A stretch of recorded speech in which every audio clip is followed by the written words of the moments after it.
Quero que você abra comigo a sua Bíblia, nós vamos meditar na palavra de Deus. Efésios capítulo 1. Está começando uma série de mensagens hoje, falando sobre a igreja. Provavelmente, até a semana que vem eu continue falando sobre esse assunto. Se eu não continuar, alguém vai continuar. Falando sobre assunto porque é importante, é essencial, é vital. Efésios capítulo 1.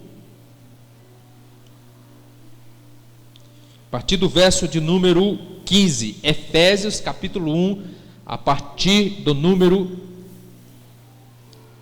15, do versículo 15. Aleluia, Jesus. Quero ver se eu dou uma adiantada rápida, tá? O Paulo teve que sair com o Valdir para socorrer lá. Em nome de Jesus vai dar tudo certo. O Senhor está à frente. Então, Efésios capítulo 1, anote a palavra, grave a palavra, escreva a palavra. Se você não conseguir, escreva os tópicos para nós compartilharmos na célula, amém?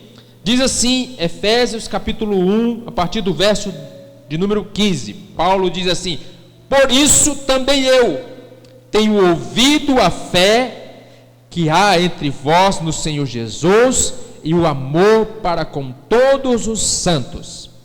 Não cesso de dar graças por vós, fazendo menção de vós nas minhas orações, para que o Deus de nosso Senhor Jesus Cristo, o Pai da glória, vos conceda espírito de sabedoria e de revelação no pleno conhecimento dele, iluminados os olhos do vosso coração, para saberdes qual é a esperança do seu chamamento, qual a riqueza da glória da sua herança nos santos, e qual a suprema grandeza do seu poder para com os que cremos, segundo a eficácia e a força do seu poder, o qual exerceu ele em Cristo, ressuscitando dentre os mortos e fazendo assentar-se à sua direita, nos lugares celestiais, acima de todo principado e potestade e poder e domínio, e de todo nome que se possa referir, não só no presente século, mas também no vindouro.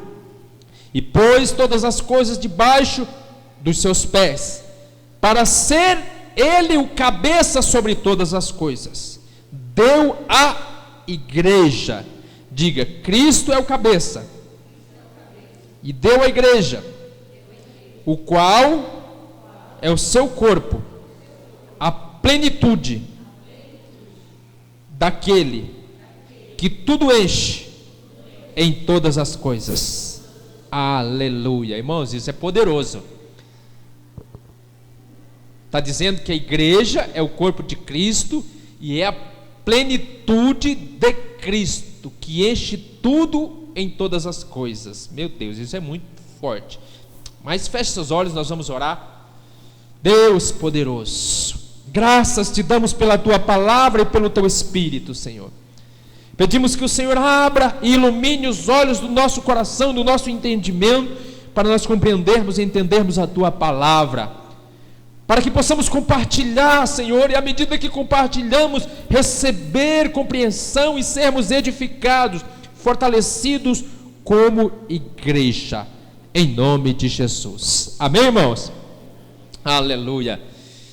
O livro de Efésios, irmãos, quando nós lemos esse livro, é um dos livros mais profundos, espiritualmente falando, né, das cartas de Paulo.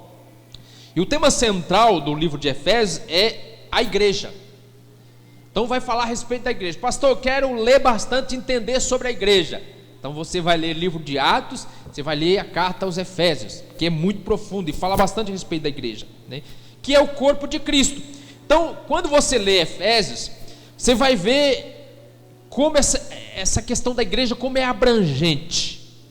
Porque na carta aos Efésios, Paulo vai dizer que a igreja é o corpo de Cristo. Paulo vai dizer que a igreja é a família de Deus. Paulo vai falar da igreja como sendo a noiva de Cristo. Vai falar como sendo o exército do Deus vivo. Fala que a igreja, ela é o mistério de Deus eterno que foi revelado nos últimos tempos. Veja quão rico e quão poderoso é tudo isso. Está falando a respeito da igreja. Então não existe nada mais importante para Cristo que a igreja, porque Ele morreu por nós. Quando eu falo a igreja, né, eu estou falando todos os santos em todas as épocas, né, em todo o mundo, que foram comprados, redimidos pelo sangue de Cristo. E falo também da igreja local. Então, isso é tão sério, porque em todo tempo, em todas as eras, né, em todas as dispensações, sempre houve, exatamente por conta da sua importância, sempre houve perseguição e sempre se levantaram movimentos que tentam desqualificar, que tentam menosprezar ou denegrir a imagem da igreja. Quem aqui já falou mal da igreja? Eu já falei, irmão. Principalmente quando eu não era crente, eu falava muito mal dos crentes da igreja. Quem aqui já ouviu alguém falar mal da igreja? Quem aqui já ouviu alguém falar mal de pastor? Por quê, irmãos? Porque o mundo odeia tudo aquilo que é espiritual e o mundo odeia tudo aquilo que Deus ama. Então olha que quão sério, né? Há alguns anos, né, surgiu no Brasil e no redor do mundo um movimento muito forte chamado Movimento dos Desigrejados. Quem já ouviu falar esse termo? Né? É um movimento que são pessoas que, por algum motivo, elas se entristeceram, se magoaram, se decepcionaram com a instituição, com a igreja, e agora eles decidem ser crentes em casa, isolados, sem fazer parte da comunidade dos santos, né? Triste isso, porque na realidade não existe isso, né? A Bíblia não fala a respeito disso, né? Agora nesses últimos ano e meio, último ano e meio aí, com essa questão da pandemia, com a questão das paralisações, isso tem se fortalecido ainda mais, porque muitas pessoas desistiram e pararam de frequentar os cultos, as células, as reuniões da igreja, desanimaram, naufragaram na fé, caíram em desânimo e até hoje não voltaram mais. Então há uma cultura agora sendo estabelecida, né, de que tudo se deve ser feito em casa, tudo vai ser via home office. Mas isso não é bom. Por quê? Porque isso não é bom para a igreja, porque é como aquele exemplo do sapo, né, que vai sendo escaldado pouco a pouco, né? Você sabe que se você pegar um sapo e jogar ele na panela quente, ele vai cair lá, sentir a temperatura e pular fora. Mas se você colocar um sapo dentro de uma panela e for esquentando a água pouco a pouco, ele vai se adaptando, ele vai se acomodando, ele vai aceitando aquela realidade, aquela temperatura, até o momento que ele vai ser cozido, vai morrer e não vai perceber. Então isso é uma estratégia maligna, que infelizmente muitos crentes não têm tido essa percepção espiritual. Muitas pessoas ainda não entenderam e não sabem a importância de ser e de pertencer à igreja, porque são dois aspectos, né, importantes. Então, só para você entender, deixa eu voltar lá no começo de todas as coisas, lá em Gênesis, porque a palavra de Deus nos mostra que Deus cria o homem, cria a mulher, e inicialmente Deus coloca o homem no jardim do Éden, coloca lá com o propósito de ser, guarda essa palavra, porque o homem, ele tinha agora a imagem e a semelhança de Deus. Então, porque ele tinha a imagem e a semelhança, ele deveria governar e exercer domínio, administrar o jardim do Éden. Deus colocou ele num ambiente, porque ele era, né? Então ele é colocado naquele ambiente, ele é colocado naquele lugar, né, para manter constante comunhão com Deus.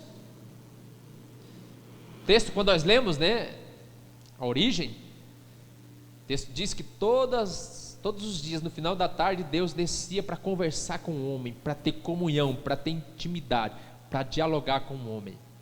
Não é esse o propósito do homem estar naquele lugar e ser quem ele era, para ter comunhão com Deus e para cumprir a ordem do próprio Deus, que foi de multiplicar-se, de maneira saudável, de maneira segura. Então Deus coloca ele naquele ambiente. Mas como nós sabemos, segundo os relatos da palavra, o homem peca e o homem comete alta traição contra Deus. E uma vez que isso acontece, o homem origina-se no coração dele o desejo de ser independente de Deus. Então esse é o primeiro pecado, olha que coisa séria. É o pecado de ser independente de Deus. E quando nós falamos de independência de Deus, nós podemos gritar que independência é morte. Quem está me entendendo, diga amém. Porque o homem pecou exatamente por causa do desejo de ser independente de Deus. Como consequência do seu pecado, dentre muitos prejuízos e danos, o homem foi lançado para fora do jardim. O homem foi colocado fora do ambiente aonde Deus inicialmente havia programado. E o homem deixou de ser aquilo que o homem inicialmente teria sido projetado para ser, a imagem e a semelhança. A palavra de Deus diz que o homem perde a imagem e a semelhança, perde a glória de Deus e é lançado para fora do jardim, para longe de Deus. Porque a morte em Gênesis, quando a palavra de Deus fala, a respeito da morte, que o homem morreria ao comer do fruto, não era morte física, não era aniquilação, destruição total, mas a morte ali era a separação de Deus. Então quando o homem pecou, foi lançado para fora do jardim, onde ficou separado de Deus. Todos aqueles que estão separados de Deus, que não estão em Cristo, estão mortos, irmãos, espiritualmente falando. Era assim que nós vivíamos, mortos nos nossos próprios pecados e delitos, diz a palavra de Deus. Isso como consequência do pecado. E quando o homem e a mulher são lançados para fora do jardim, está lá no verso 23 do capítulo 3, eles ficam só, isolados. Olha que coisa interessante. Isso já vem de muito tempo então, E infelizmente é assim que muitas pessoas têm vivido as suas vidas. Eles não têm a vida de Deus porque estão separados de Deus. Sentem-se vazias e perdidas, porque foi assim que Adão e Eva se sentiu, logo após pecar e ser expulso do jardim. É como o homem que está sem Deus, que vive sem Deus, é como um homem que está se afogando, prestes a morrer. E por causa do seu desespero, os homens se agarram a todo tipo de sensação, a todo tipo de ideologia, a todo tipo de militância, que lhes ofereça o mínimo sentido de ser e de pertencer a algo maior. Isso é uma grande ilusão, mas é assim que os homens agem. Quantas pessoas, principalmente jovens, procuram preencher um vazio e achar um propósito para a sua vida em muitas ideologias, em muitas sensações, em muitas experiências, tudo porque o que ele precisa, ele perdeu, que é o próprio Deus, que é a vida de Deus. Aí nós vemos que Adão e Eva, por estarem fora do jardim, dão continuidade, nascem os seus filhos Caim e Abel. O texto diz que, lá no capítulo 4, ambos vão e oferecem uma oferta a Deus.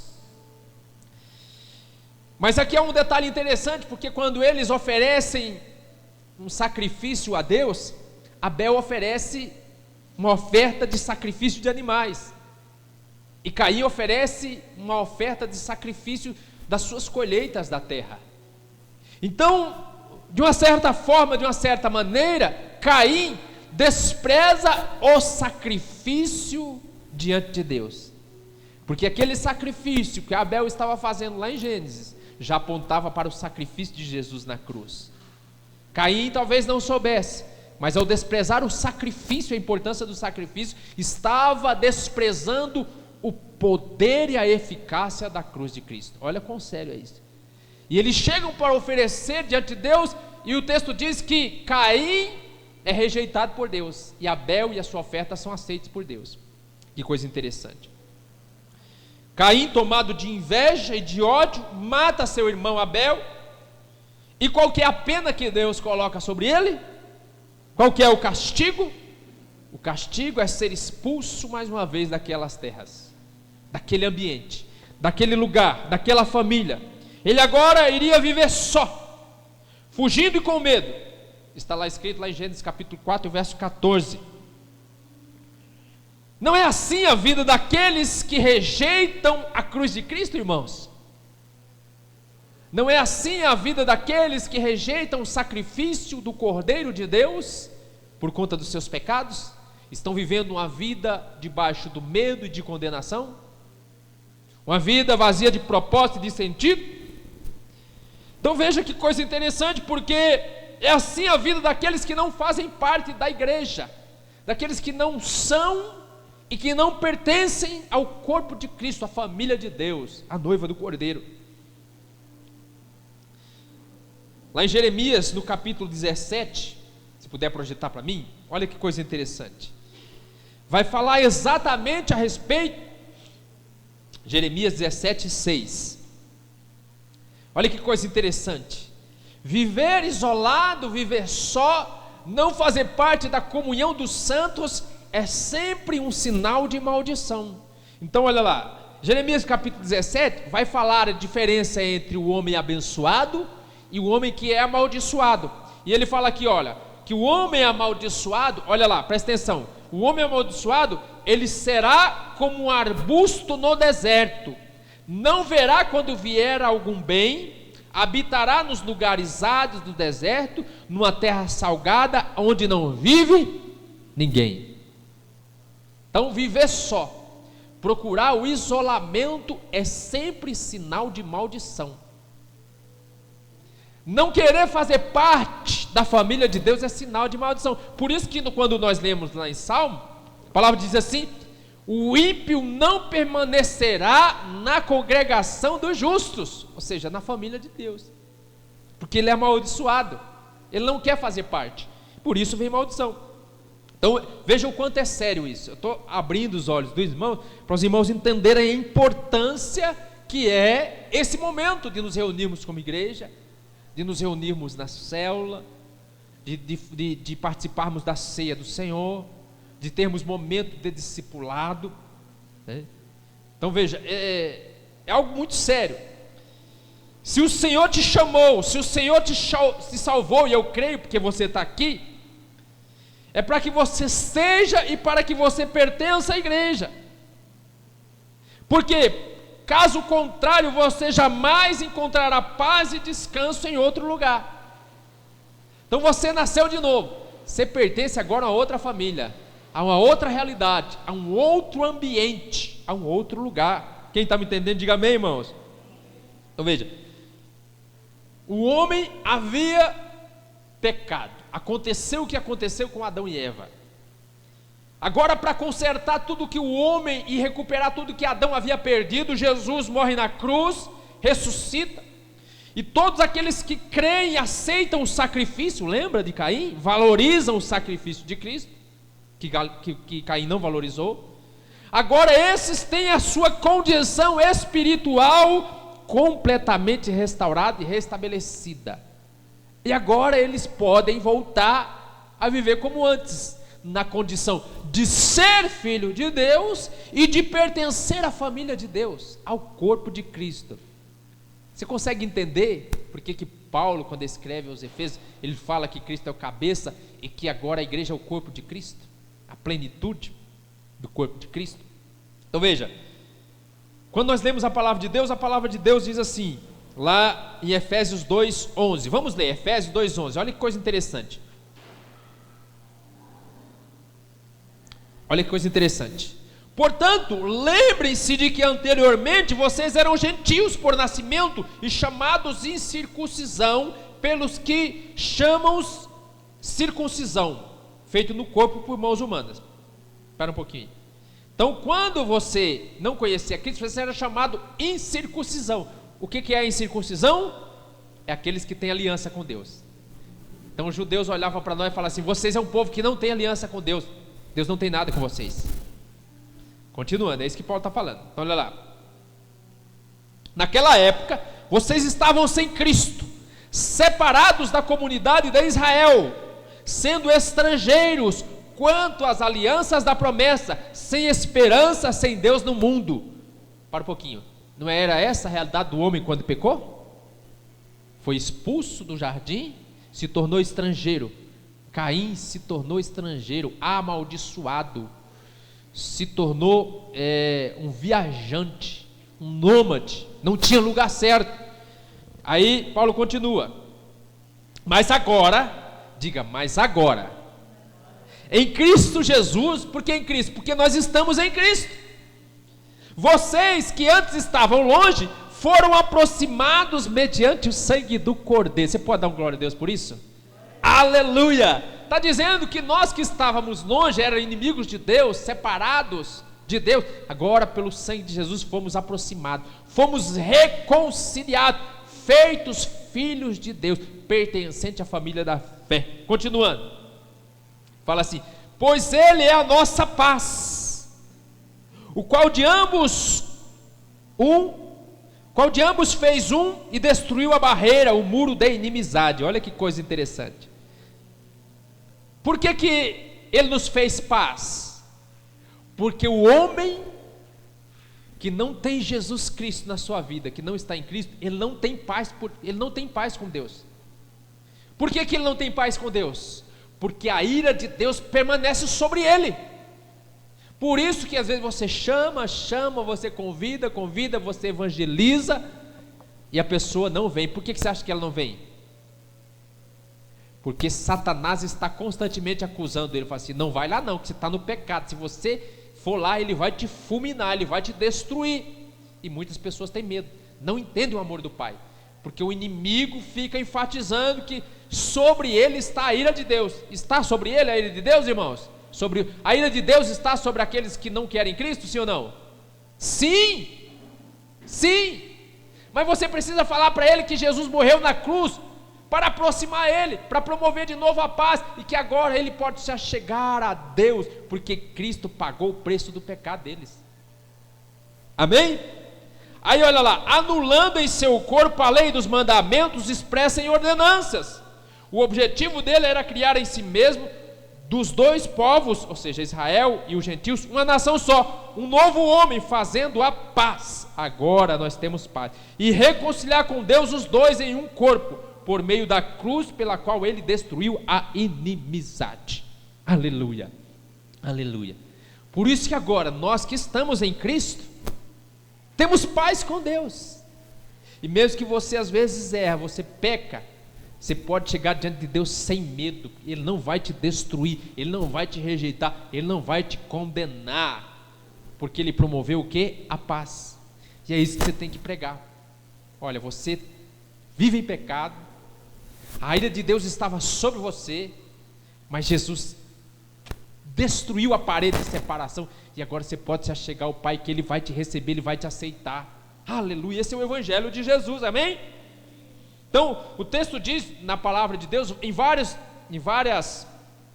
passagens, mas tem uma específica que eu gosto muito, que ele fala assim, que Ele nos transportou do império das trevas para o reino do Filho do seu amor. Aleluia. Traduzindo em outras palavras, você tinha sido expulso do paraíso, da família de Deus, longe do Senhor. Quando você recebeu a Cristo, Ele mudou você e trouxe de novo você para o jardim, para a família, para casa. Aleluia, aleluia. É uma mudança de lugar espiritual, entenda isso. Então nós voltamos a ser igreja e a pertencer à igreja, irmãos. Agora somos como Ele, porque estamos nele. Nós somos o quê? Filho de Deus, e pertencemos a Ele, porque somos a sua propriedade e o seu corpo, que é a igreja. Então uma vez que nós somos, quem é filho de Deus? Nós pertencemos à família de Deus, amém? Que é a igreja local. Por isso que você entende quantas pessoas criticam, falam mal, atiram pedra na igreja, porque a igreja é essencial. A igreja é essencial. E a igreja que eu falo não é o prédio, não é a estrutura, é a comunidade dos santos, amém, irmãos? Então, coisas que nós precisamos compreender. sobre a igreja? Eu quero ser bem prático, ensinar de forma bem prática, tá, irmão? Para que quando alguém perguntar, você possa dar razão da sua fé e responder claramente. Então nós precisamos compreender a importância da igreja. Primeira coisa, vai anotando aí. Aquilo foi só a introdução. Então a igreja, irmãos, ela é a embaixada do reino de Deus na terra. É a única autorizada e ungida por Deus para pregar o evangelho e manifestar o reino de Deus. Então você vai ver várias outras instituições, né, religiosas, instituições sociais, governamentais, que cada um tem a sua importância, cada um tem o seu papel, cada um contribui da sua maneira, mas nenhuma tem a autoridade da parte de Deus para pregar o evangelho e manifestar o reino de Deus como a igreja. Só a igreja tem. Você está entendendo a importância? Então, a igreja, como igreja, nós somos uma família espiritual formada de famílias biológicas, onde pais, irmãos e filhos espirituais temos como objetivo crescer em fé, servir uns aos outros e anunciar o evangelho de Cristo. Traduz isso aqui o que é a igreja. Por isso que nós cantamos aqui, uma família. Por isso que está no nosso slogan, uma igreja família. Porque é você com a sua família que se reúne com a outra família do outro irmão e juntos nós formamos a família da fé, família espiritual. Amém, irmãos? Então essa é a primeira coisa que eu quero que você entenda. Por que que a igreja é importante? Como você vai desempenhar esse papel da igreja? Como que você vai crescer? Como que você vai servir e anunciar sem pertencer a uma igreja local, sem fazer parte do corpo de Cristo? É impossível. Por isso que há um levante tão forte contra a igreja. Segunda coisa, tenha resiliência nos relacionamentos. Alguém sabe o que é resiliência? Resiliência é assim: quanto mais a pessoa te faz mal, mais bem você faz para a pessoa. Quanto mais mal a pessoa fala de você, mais motivação no seu coração você tem de falar bem para a pessoa. Quanto mais a pessoa te atira pedra, mais você fica motivado a abençoar a vida daquela pessoa. É resiliência, é a capacidade de crescer, de se aperfeiçoar e de melhorar nos tempos de dificuldade, né? Esses dias eu estava brincando com o Andrei, porque agora estou treinando lá na academia dele, lá que ele abriu, né? Aí ele fica me desafiando, só porque eu tenho 43, né, e ele tem 22, não sei se é isso. Aí ele fica me desafiando. Aí eu falo para ele: se você fizer 10 eu faço 11, se você fizer 12 eu faço 13. O que é isso? Isso é a capacidade de, quanto mais difícil ficar, mais desafiado você se sente para superar os seus limites. Eu estou só dando um exemplo, mas é lógico que é brincadeira, né, irmão? Não dá para competir mais com a juventude, né? Mas eu tenho mais experiência. Olha aqui para mim. Então nós precisamos insistir e perseverar nos nossos relacionamentos espirituais, ou seja, como igreja, irmãos. Eu estou falando de discipulado, eu estou falando de consolidação, eu estou falando de momentos de aconselhamento, de momento em que nós vamos orar uns pelos outros, de momento que nós vamos estar nas nossas células convivendo e vivendo a vida da igreja. Nós precisamos insistir nisso. Sabe por quê? Porque relacionamento em algum momento vai dar problema, vai ser difícil, vai se desgastar, vai se decepcionar. Então é necessário o quê? Insistir. Quem aqui já se magoou, já se feriu, já se entristeceu com alguém, ou da igreja, ou da sua família? Faz parte da nossa vida isso, né? Então, você tem problemas de relacionamento com o seu cônjuge, com a sua esposa? Quem tem? Tem hora que dá vontade de voar umas panelas lá? Você tem algum problema com o seu parente? Sempre tem aquele parente que você não se bica muito, que você não se entende muito, né? Já deu problema? Aí eu pergunto: você abandonou a sua família por causa disso? Você abandonou sua esposa por causa disso? Ou você se consertou? Ou você consertou o relacionamento? Então por que às vezes quando surge, olha aqui, por que às vezes quando surge um problema de relacionamento na igreja, a primeira coisa que vem, vou sair da igreja. Essa igreja não presta. Não, essa igreja é assim. Essa igreja é assado. Você percebe que é um ataque maligno para nos separar, para nos dividir, para nos distanciar? Quando é verdade o que nós precisamos é nos consertarmos. Amém, irmãos? Glória a Deus. Veja, uma das coisas que mais nós devemos vigiar e guardar o nosso coração é da mágoa e do ressentimento entre nós. Entre nós. Então lá em Atos capítulo 8, o verso 22, projeta para mim Atos 22 e 23, olha que coisa interessante. O que está acontecendo aqui em Atos capítulo 8, 22? Pedro e os discípulos estão pregando o evangelho. E aonde eles pregam o evangelho, Deus manifesta sinais, maravilhas. Eles impõem as mãos e as pessoas recebem o dom do Espírito Santo, são batizadas no Espírito Santo. Só que surge um homem aqui, que ele vê tudo isso e ele tenta comprar a bênção de Deus. E ele vai como se quisesse subornar Pedro e os discípulos para ter a bênção de Deus, para ter o dom do Espírito Santo.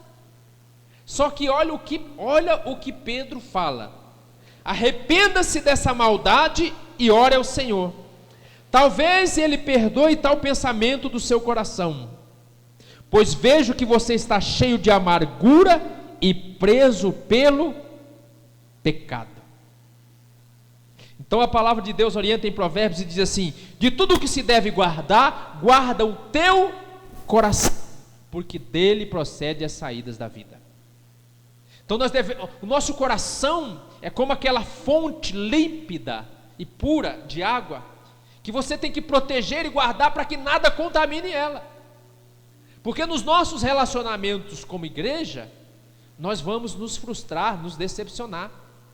E talvez em algum momento eu magoe o irmão, ou o irmão me magoa. E nós temos que guardar o nosso coração para não cair nesse laço. Porque Pedro está dizendo aqui que quando você está na amargura e no ressentimento, você está preso pelo pecado. Você caiu na armadilha do diabo. Quem está me entendendo? Olha que coisa interessante. Sandro, olha aqui para mim.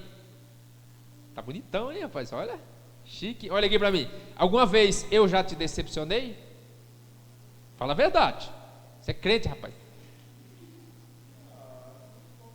Te frustrei, mas já aconteceu.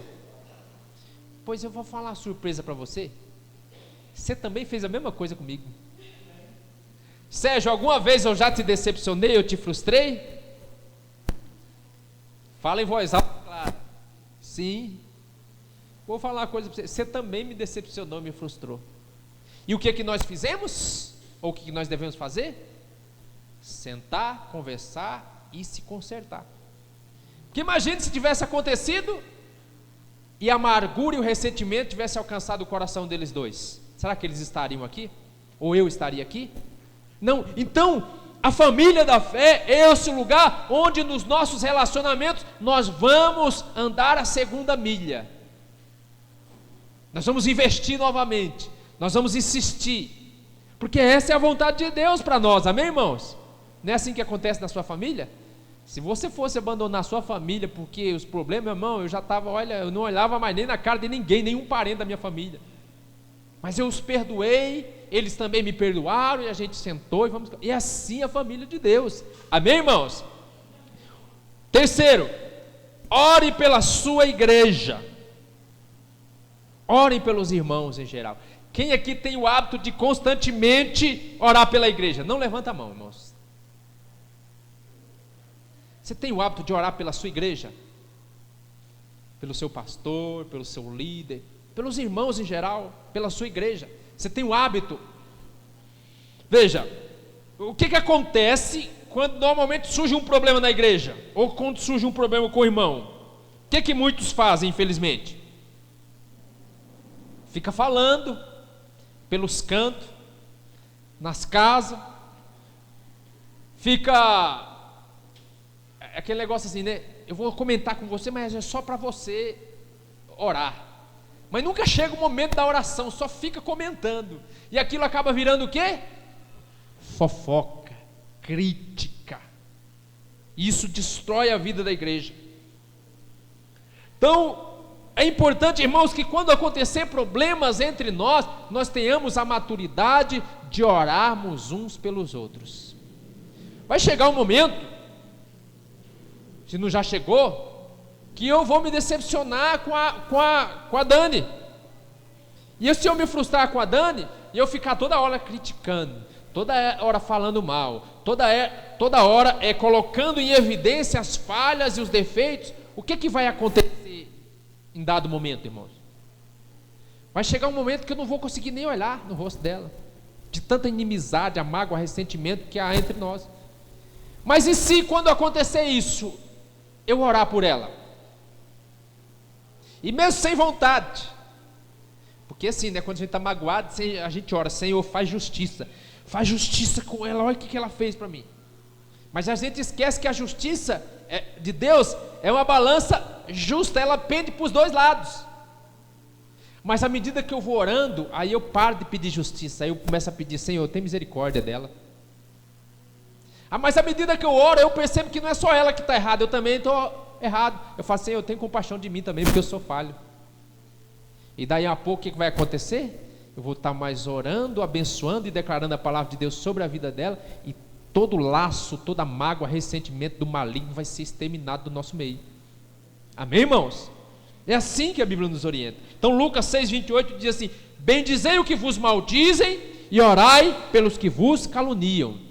Não deveria, mas infelizmente isso acontece na igreja, porque a igreja é composta também de pessoas falhas, né? Então, bendizei os que vos maldizem e orai uns pelos outros, e orai por aqueles que vos caluniam. Deixa eu contar uma ilustração muito interessante para você entender, para a gente fechar esse tópico aqui.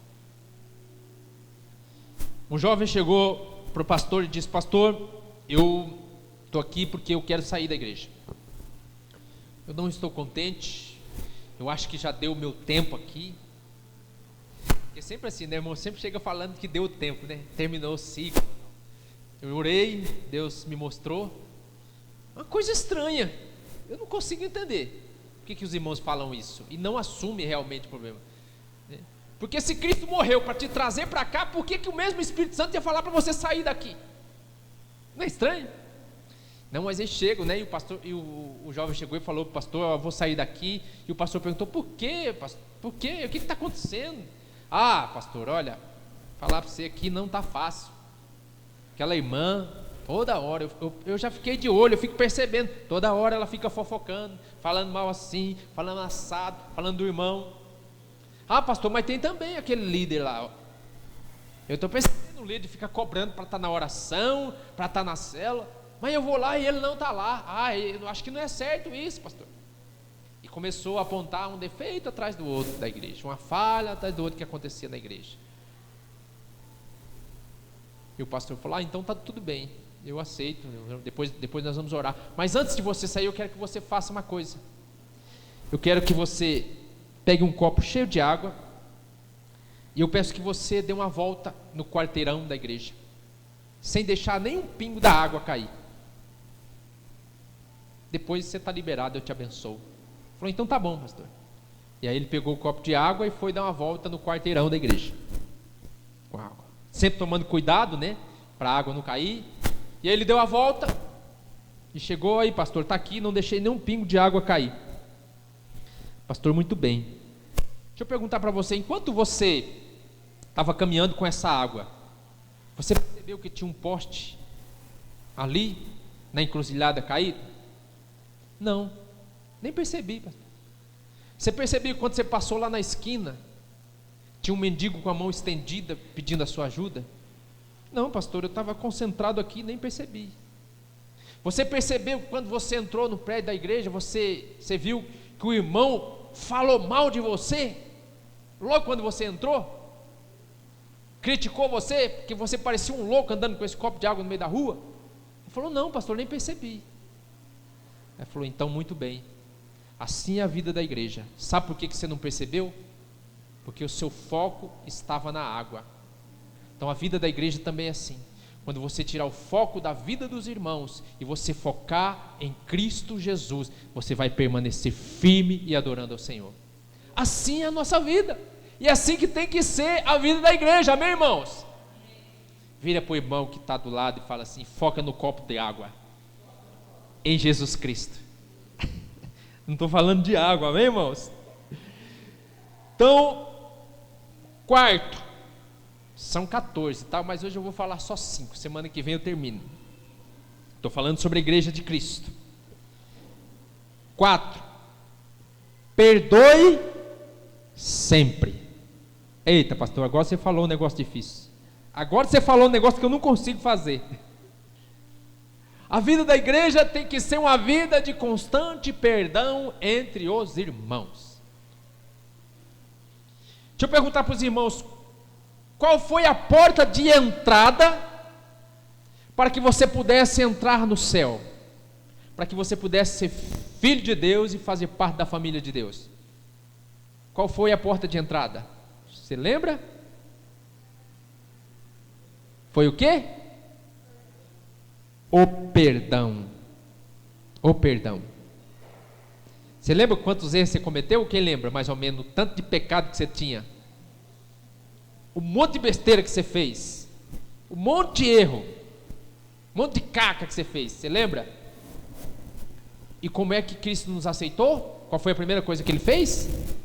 Nos perdoou. Nos perdoou. Então o perdão ele é a porta de entrada para a salvação, para o reino de Deus.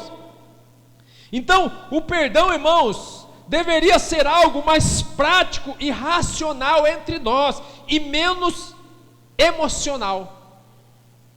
Porque não é lógico?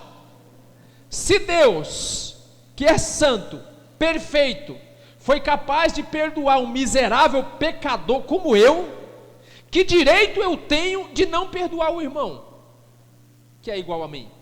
Quantos estão me entendendo? Amém? Então o perdão tem que ser algo prático, comum. Ah, pastor, eu vou falar, mas eu não estou sentindo. Nós não vivemos pelo que nós sentimos, irmãos. Nós vivemos pelo que nós cremos. Nós vivemos pelo que a palavra de Deus nos ensina, amém? Eu não vivo pelo que eu sinto. Se eu vivesse pelo que eu sinto, eu estou aí mais ou menos, tem dia que eu estou igual nessas ideologias aí, né? Eu me sinto rico num corpo de pobre. Mas, irmãos, sentimento voga, conta alguma coisa na nossa vida? Não, você está sentindo ali, daqui a pouco você não sente mais. Tem dia que você está sentindo bem, tem dia que você está sentindo mal. Não, nós andamos pelo que nós cremos. Nós cremos que fomos perdoados, temos em nós o Espírito de Deus que nos capacita também perdoar, amém, irmãos? Perdoar uns aos outros. Nenhum de nós temos o direito de não perdoar, porque todos fomos perdoados sem merecer. Coloca lá o seu status lá na internet lá. Nenhum de nós temos o direito de não perdoar. Nós não temos esse direito. Ah, pastor, mas eu estou certo, eu estou no direito. Não, não, não. Porque também você não era digno de perdão e Cristo te perdoou. Então ninguém tem esse direito de não perdoar, porque todos fomos perdoados sem merecer. Agora que coisa interessante, quem pede perdão está declarando que quer resolver o problema, não está declarando que é culpado ou que não é culpado. Quem pede perdão está declarando uma coisa: eu quero resolver essa pendengue, essa situação aqui entre nós.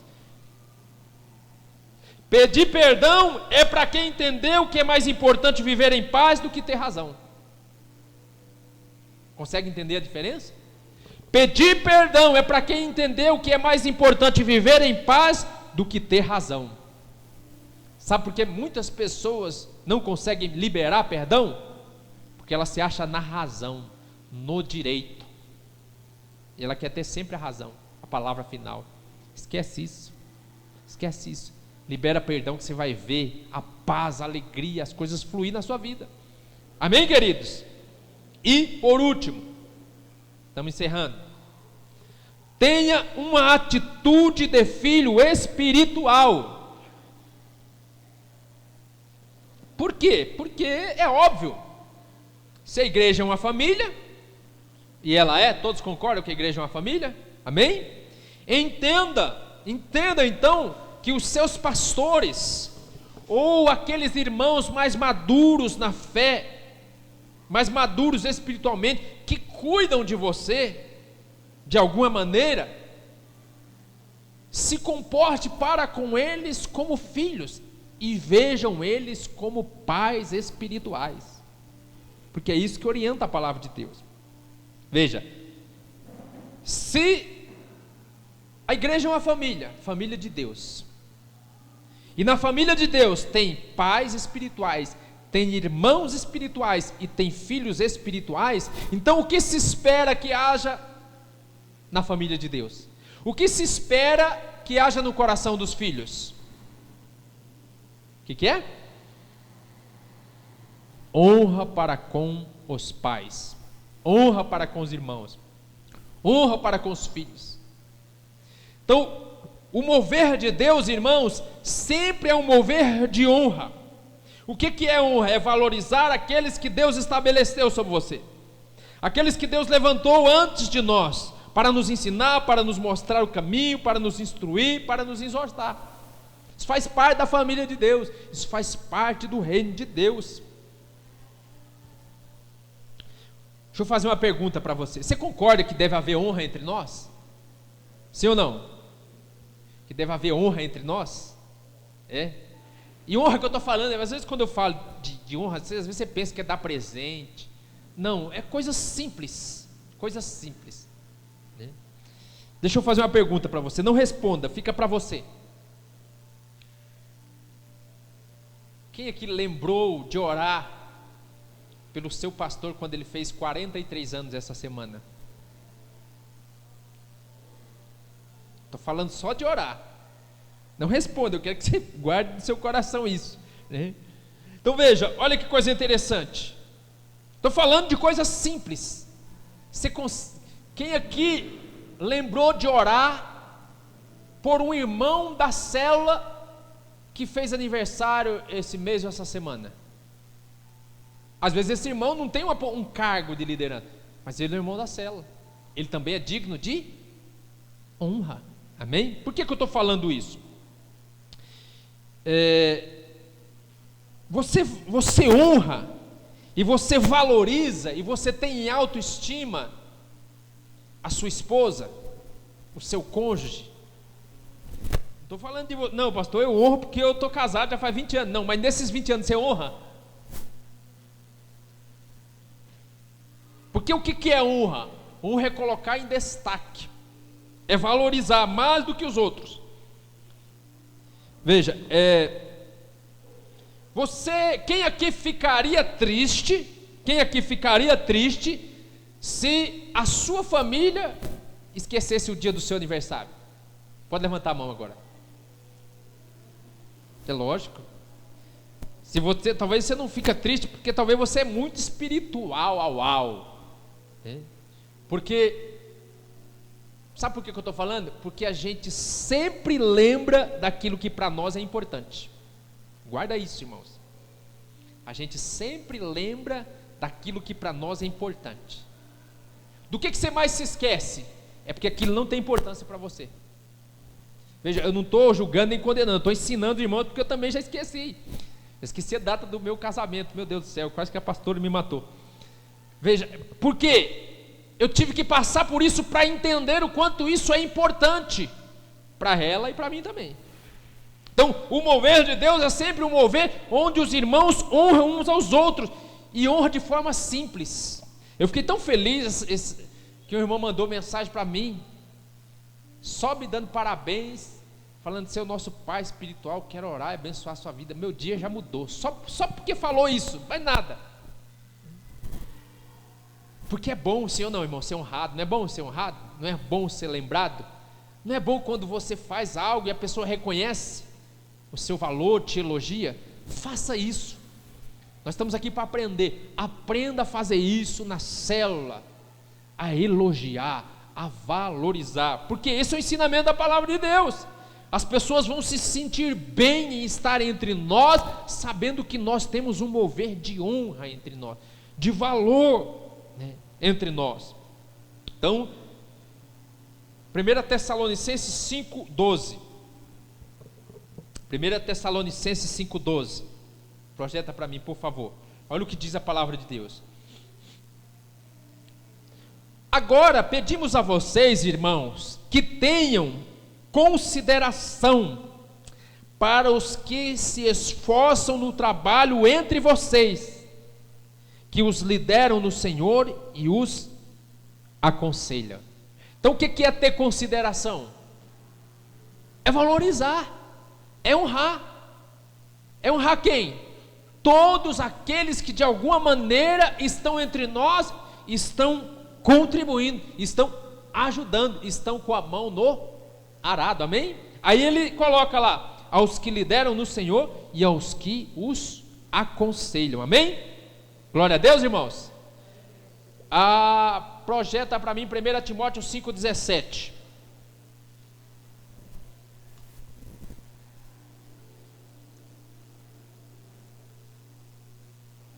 Olha lá o que diz, 1 Timóteo 5:17. Os presbíteros que lideram bem a igreja são dignos de dupla, o quê? Honra. Especialmente aqueles cujo trabalho é a pregação e o ensino. Então valorize o seu líder de célula, valorize o seu anfitrião. Quão importante é o anfitrião. A gente luta, a gente ora, a gente busca todas as alternativas. Deus envia o anfitrião, mas você valoriza o seu anfitrião? Você honra ele? Porque até mesmo no meio da pandemia, quando todo estava fechando as portas, ele estava abrindo a porta para receber a igreja do Senhor. Importante isso, irmãos. É importante isso entre nós, valorizar. E eu faço isso, eu valorizo cada trabalho dos irmãos aqui. Todo trabalho que é feito, eu venho aqui na frente, coloco em evidência, falo o nome e elogio. E elogio também nas redes sociais, porque isso faz parte de um mover e de uma cultura que nós temos que ter entre nós, amém, irmãos? É uma cultura. O que é uma cultura? É algo que nós temos que aprender. Nós não sabíamos isso, mas nós no Casarão tivemos que aprender como igreja. Teve que aprender lá em Mauá, teve que aprender lá em Itatiba. Então, por exemplo, coisas simples que a gente se sente honrado, que a gente se sente valorizado. Coisas simples, irmãos, mas que nós não podemos deixar passar em branco. Então, por exemplo, quando o líder de célula multiplica a célula, o que nós pedimos para a célula? Prepara um presente para o líder de célula. Não precisa ser nada, né? Uma coisa simples, só para ele entender que você lembrou, que você valorizou o empenho, a dedicação, o tempo de liderança dele. Porque liderar não é fácil, irmão. Não é fácil. A gente prepara também para preparar um presente para o anfitrião, para valorizar o anfitrião, porque isso é o que honra. É honra. Então, coisas bem práticas que os irmãos devem praticar e que nós devemos a cada dia praticar mais entre nós, que evidenciam que entre nós há honra uns para com os outros. Então nós presenteamos constantemente os nossos pastores. Mesmo estando lá, nós temos, né, essa cultura. Nós aprendemos, não sabíamos de presentear.